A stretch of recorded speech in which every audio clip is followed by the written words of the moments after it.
Salam qadrli qarindoshlar, qanday ahvolinglar? Hamanglar yaxshi turdinglarmi? Bugun asli olamning yaratilishi 21-bobni tayyorlayotgandim. Andan keyin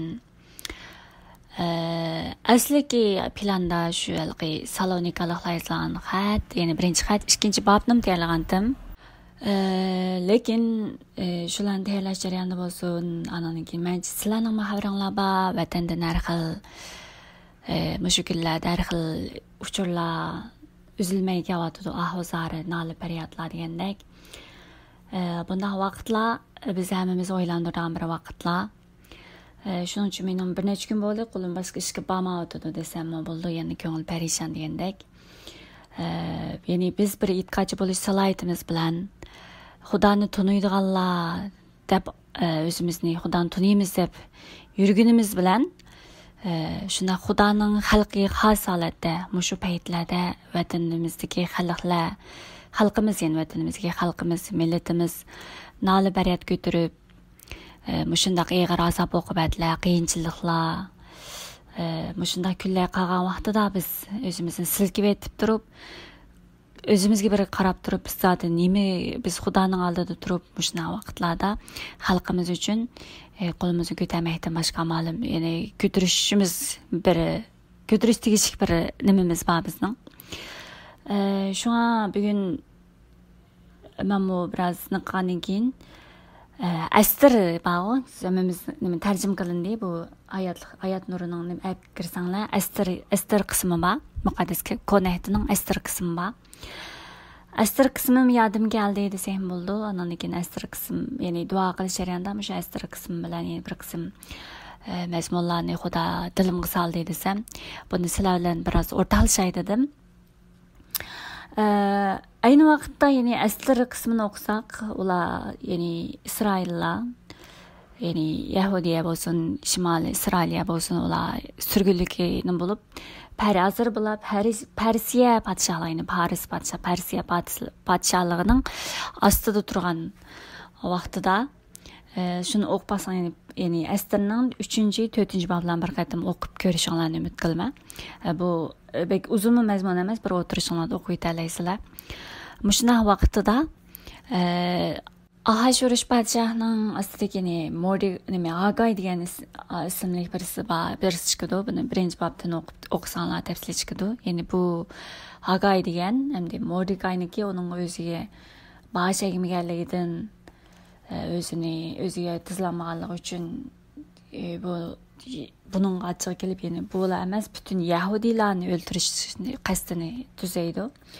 Shuna qilib podshohga gaplarni qilish orqali butun Yahudi xalqini bu Persiya podshohligidagi, bu podshohlik ichidagi doirasidagi Yahudilarni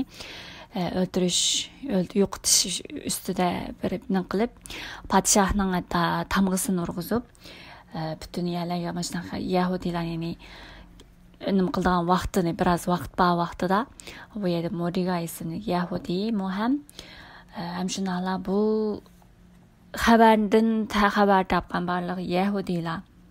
Yani 4. bab qarasanlar, Mordegai bu ishlardan xabar topgandan keyin intayin qayg'urib, kiyimlarini yirtib, matog'i yo'ginib, beshiga kul chechib, Suza qalasini aylanib yurib, nihoyat qattiq ahu-faryod ko'tardi.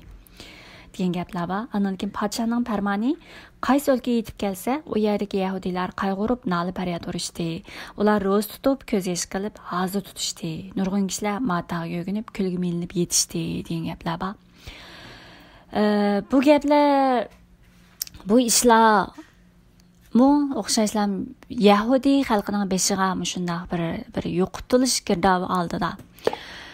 Mushu yo'qotish to'g'risidagi mushu farmonni anglagan vaqtida qaysi Yahudi bo'lsin, qaysi o'lkada yashagan Yahudilar bo'lsin, bu farmonni anglagan vaqtida bular qayg'urib, o'zlari matog' yo'ginib, ro'z tutib, Xudoga nola qilishni boshlagan bular. Mushunday vaqtida ham Astir, ya'ni Yahudi qizi Yahudilardan bo'lgan Astir podshohning, ya'ni yangi xonishi Astirga, bu Mordegai, ya'ni o'zining jiyan qizi emasmi, kirib Astirdan podshohga berib, podshohdan yalvurish, ya'ni o'tinish qutmasa farmonga oid, shuni podshohdan yalvurishga oid gap qilgan vaqtida Astir deydi, podshoh meni chaqirmag'ili bir ay bo'ldi, men buna kiremeymen degan vaqtida Mordigay deydi Estirga. Sen mushu vaqtida sen sukut qilsang, Yahudilarga boshqa yerdan yordam keldi. Ular qutulib qoldi. Lekin sen bütün cemaatің bilan qo'shib o'lasan. Kim bildi, balki sen mushu vaqtlar uchun xonishlik martabasiga erishtirgansan degan o'xshash. Ya'ni Estirni sen mushu vaqt uchun, ya'ni mushundaq Yahudilarning mushundaq yo'qotilish girdovi ostida, mushundaq qiyinchilik kunlari uchun balki Xudo seni mushu Ahashverishning xonishlik martabasiga erishtirgandir. Ya'ni sen mushu kunlarda bizning Yahudi xalqimiz, Isroil xalqimiz uchun Xudoning ishlatmoqchi bo'lgan bir yo'lidir, sen ishlatmoqchi bo'lgan odamidir sen. Balki shuning uchun sen mushuning uchun sen bu o'rningda turayotgansan. Agar sen bu vaqtida sen sukut qilsang, ya'ni mushu vaqtida Xudo seni ishlatmoqchi bo'lgan, Xudo seni mushu vaqtlar uchun tayinlagan mushu o'rinda, sen lekin bu o'rinda turib, sen bu xalqingning shunday yo'qolish girdovasida turgan vaqtida xalqning ahozariga sukut qilsang, balkim sen yo'qotilishing mumkin, lekin bizga Yahudilarga boshqa bir yerdan yordam kelishi mumkin deb Mordigay Xudoga bo'lgan ishonch bilan bu yerda Estirni qattiq ogohlantirdi. Bu gap bizga keladigan gap. Biz e'tiqodchilar balkim millatimizning taqdiri hozirgidek og'ir kunlar ichida Xudoning oldiga kelib tizilib, Xudo uchun, ya'ni Xudoga millat uchun duo qilib, Xudoga bizning millatimizning ahvoli, zarini shuna Xudoga o'tindigan, Xudoga yalvardigan, Xudoga duo qilish uchun balkim biz millatning orasidan mushu kunlar uchun, mushu kunlarni millatimiz uchun xizmat qildik, millatimiz uchun ishlatish uchun chaqirilgan bir xalqi bo'lishimiz mumkin. Xudoning chaqirgan xalqi, Xudo bizni tanlagan xalqi, Xudo bizni o'zining xizmatiga, millatimiz uchun shunday paytlarda xizmat qildirish uchun, ishlatish uchun tanlagan biz xalqi bo'lishimiz mumkin. Shuning o'xshash biz bu kunlarda sukut qilib beshimiz ichimiz siqib tursak bo'lmaydi deganga o'xshash. Bu to'g'risida men o'ylash baxtim. Shunga hammamiz bir qatim ko'nglimizni bir qatim silab turib, qalbimizni Xudoning oldiga qo'yib turib, millat uchun chin qalbimizdan, chin yuragimizdan duo qiladigan bir vaqtlar deb o'ylayman. Shuning uchun mencha biz e'tiqodchilar hozir hammamiz bir vaqtdan ro'za tutib, shu ro'za vaqtimiz, ya'ni tamoq yeydigan vaqtimiz ro'za tutib, shu tamoqning o'rniga biz 20 minut olamdi, 30 minut olamdi. Alohida bir duo qilgan, duoning purig'ini hozir uzib qo'ymaydigan vaqtlarimiz deb o'ylayman. Abiyam uchirish baqayda baqilib buni un orqali yo'llaydim.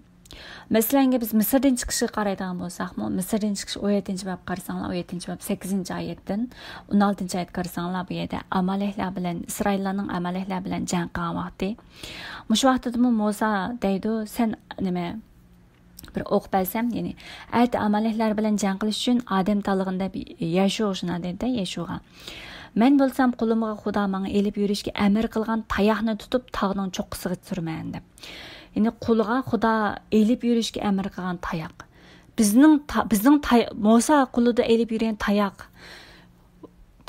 ya'ni shu yilgi mo'jiz ko'rsatgan, Xudo unga amr qilib tayoqni avval ishlatildi deb turib, uning qo'liga tutqazgan tayoq o'xshash. Bizning qo'limizga tayoq nima desa, bizning qo'limizga tayoq duo. Biz hozir endi Musam deydi, men tog'ning cho'qqisida turman, ya'ni tayoqni olib tog'ning cho'qqisida turman degan Xudo uchun yoldirman, Xudoga duo qilman degan o'xshash. Ya'ni shu Musani topshirig'i bo'yicha amaliyotlar bilan jang qilgan vaqtida Musa, Harun va Hurlar tog'ning cho'qqisiga chiqib jangni kuzatib, Musa qo'lini ko'tarsa Isroillar ustun kelib, endi Isroillar yengib, qo'lini tushirib olsa amaliyotlar Isroillarni yengib olgan o'xshash. Ya'ni qo'lni ko'tarish deganda Xudo uchun duo qilib, Xudoga yoldirgan vaqtlar. Musa Xudoga yoldirib duo qilish uchun qo'lini ko'targan vaqtida Isroillar yenggan. Lekin Musa duosidan to'xtatni qilib qo'lini past tushirgan vaqtida bo'lsa Isroillar yengilib Amaleklar yenggan. Shuning o'xshash Musa tayoqni ko'tarib, tayoqni elib taq chiqib, Xudoga shu qo'lini ko'tarib duo qilgan vaqtida Isroillar yenginiga o'xshash. Biz hozir duolarimizda qo'llarimizni har vaqt Xudoga ko'tarib turib, biz har vaqt duolarimizda millatning hozirgi ahvozariga birga qatnashib, millat uchun biz hozir ishonchimiz bilan duo qilgan vaqtlarimiz. Bizning hozir qorong'ulik to'lgan, mushunda hozir biz vatandagilar xalqimiz do'zaxning azobida turadigan mushunda kunlar ichida biz bundaq sukut ichida o'tib ketishni saqlab bunda o'tsaq bo'lmaydi. Shuning uchun biz hozir o'zimizga ishonch bilan, ya'ni ayni vaqtda Ilyos payg'ambarmi 3 yil qurg'oqchilik vaqt yuz bergan vaqtidami shu duo qilgan vaqtida Xudo yomg'ir yog'dirganga o'xshash bizmi hozir millatimiz, vatanimiz mushundaq hozir qarang'ulik ichida, zimiston bir qarang'ulik ichida mushundaq ahvozar ko'tarib, noli baryat ko'tarib, mushundaq bir nihoyat bir halqiliq davolg'ish holati turadigan vaqtimizda biz har vaqt duoyimizni ayımızaq degan umidman. Ya'ni bo'libmi bu umid emas, mencha bu Xudoning so'zi, Xudodan kelgan so'z deb qarasanglar, bu har bir e'tiqodchi uchun berilgan bir buyruq, amr deb qarasanglar bo'ldi. Ham shunday vaqtida biz bir Uyg'ur bo'lish sifatimiz bilan Uyg'urning ahvozarini anglab turib, Uyg'urning oldida Uyg'urlardan, ya'ni vatanimizdagi, millatimizdagi, xalqimizning shunday vaqtida biz ko'rib turib, bularga biz yuragimizni tavratmay qilqimisak, bu bizning tosh yuraklik, Xudoning oldida bir qattiq yuraklik, Xudo ahbo qilmaydigan bir xalq, abu qilmaydigan bir odam ekanligimizni his qilsak, anqirib olsak bo'ldi. Shuning uchun shunday vaqtida men har bir qarindoshlarning men Xudodan ayminman deydigan, Xudodan ayminish, Xudodan qo'rqishni o'ziga qilganlarni men har bir shunday Xudodan aymindigan qarindoshlarni bir ro'za tutib, bir vaqt ama künde az degende bir vaqt amağanlarını rozu tutup dua qilishinglarni umid qilaman. Asli men bir nima qilay degandim, ya'ni asli bir agar bizda bir o'mlik bo'lgan bo'lsa, bir e'tiqodchilarning hammamizning bir uyushib qilgan bir jamoatligimiz, yig'ilib qilgan jamoatligimiz bo'lgan bo'lsa, asli biz to'xtamay, ya'ni bir odam atigalik tamoqqa ro'za tutib duo qilsa, bir odam tushlik tamoqqa ro'za tutib duo qilsa, bir odam kechki tamoqqa ro'za tutib duo qilsa deb har kun mana taki milletimiz, ya'ni shu nimadan qo'yg'icha yuqumli ahvolda, ya'ni hozir hamma to'saq bo'lib ketdi. Ochliq, hayot nimasi andishsi, hozir hayot jon talishib yurayotgan shunday vaqtlarda qachon xalq va yurtlardagi yo'llar ochilg'icha, ularning turmushi qachon bir nimaga kelgicha, hatto bu qachon millatimiz tinchlikqa, adolatga erishgicha biz qilishga tegishli duo, ro'za tutib qilishga tegishli duolarimiz millat uchun bo'lishi kerak deb o'ylayman. Men nimaga chiqarib qilay desam, endi biz bir, ya'ni shu darsni anglayotganlar oldi bilan agar xohlasanglar o'zinglarga muvofiq bo'lgan, masalan ba'zanlar ya'ni atidan boshlasak, masalan bugun 9-ayga 9, ati 9-ayga 10 bo'lsa, ati sahar kim ro'za tutib duo qila oladi, ati tushlikka kim ro'za tutib duo qila oladi. Agar o'shadan biroz ovoz qo'ysanglar, qatnashishni xohlasanglar, shu harakatimizga, shu nimamizga, duo faoliyatimizga qatnashishni xohlasanglar, o'zinglarga muvofiq chislarning muvofiq paytini bo'lsa Telegramga qoldirib qo'ysanglar, buni ayrim tashkilsa ham bo'ldi. Agar bunchalik bizda o'mlik, bunchalik bizda uyg'onish bo'lmasa, uyg'onganlar Xudoning so'zini anglab, Xudoning oldida ayminman deganlar, o'zinglar kuniga bir vaqtdan o'zinglar tanlab ro'za tutish orqali shu tamoqning o'rniga duo qilishinglarni tilayman. Qolganlarmi boshqa vaqtlarda, ya'ni tamoq vaqtida tamoq qilishdan burun hammamiz duo qilamiz. Duo qilish vaqtida shu hammamiz o'rtaq ham vatan uchun, millat uchun duolaringlarni to'xtamasdan chin qalbinglar bilan, chin umidinglar bilan, chin vujudinglar bilan, butun kuchinglar bilan duo qilishinglarni so'rayman. Bugun shunga darsning o'rniga azroq shuni chiqaray dedim. Ma'qulamsa qarindoshlar, agar qatnashishni, mashq qilishni to'g'ri ko'rsanglar, loyiha ko'rsanglar, Telegramga o'zinglar isminglarni qilishni xohlasanglar, chislar bilan tushlik, atiyalik, kechlik degan o'xshash nimani yozib qo'ysanglar bo'ldi. Ham buni barcha e'tiqodchi qarindoshlar, bu darsni anglamaganlarmi bor, ya'ni anglamaydiganlarmi bor, shunday bo'lsa o'zinglar tunuydigan barcha qarindoshlarga va yoki o'zinglar biladigan barcha Uyg'urlarga, mayli ular e'tiqodchi bo'lsin, mayli ular qaysi yerda bo'lsin, agar u Xudodan aymindiganlar birisi bo'lsa, uningga bu xabarni yetkazib, hammamiz kunimizning bir vaqt tamog'ini millat uchun atab turib duo qilgan vaqtga ajratsak degan, buni keng taqtib qo'ysanglar degan umiddaman. Keng taqtib bizning qarindoshlar, dars anlatgan qarindoshlar aktiv qatnashib chislar bilan tamoq vaqtini asta qoldirib qo'ygaysizlar. Ma'qulamsa qarindoshlar, bu yozish orqali munozara nima qilaylik Telegramda.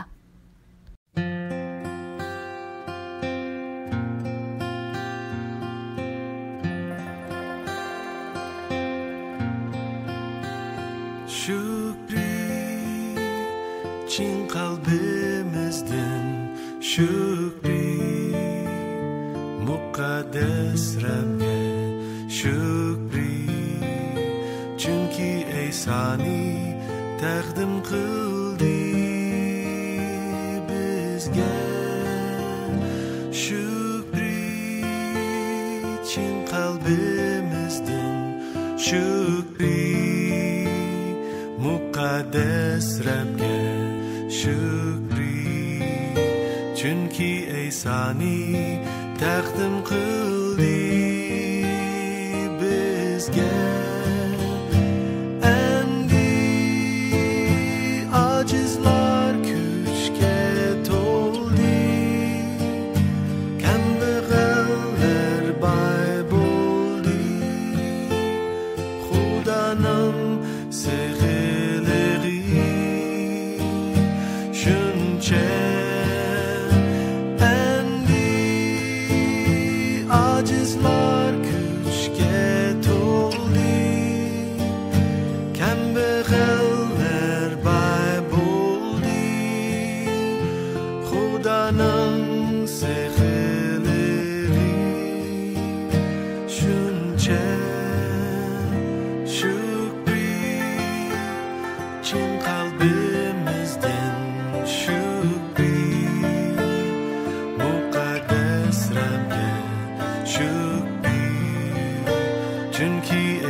bolğaysının namın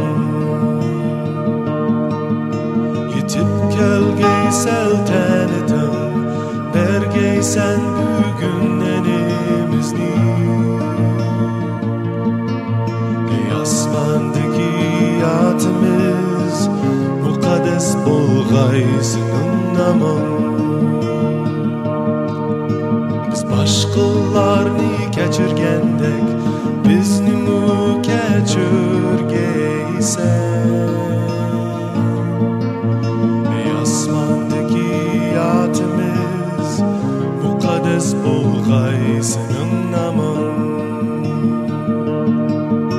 Halik qılğaysan bizni şeytanın sınaqlarıdır Asmandaki yatımız mukaddes bolğaysının namın Yetip kelgeysel tänitin bergeysen bugün enimizni Ey asmandaki yatımız mukaddes bolğaysının namın Qılğaysan bizni şeytanın sınaqlarıdır Ey asmandaki yatımız mukaddes bolğaysının namın Ey asmandaki yatımız mukaddes bolğaysının namın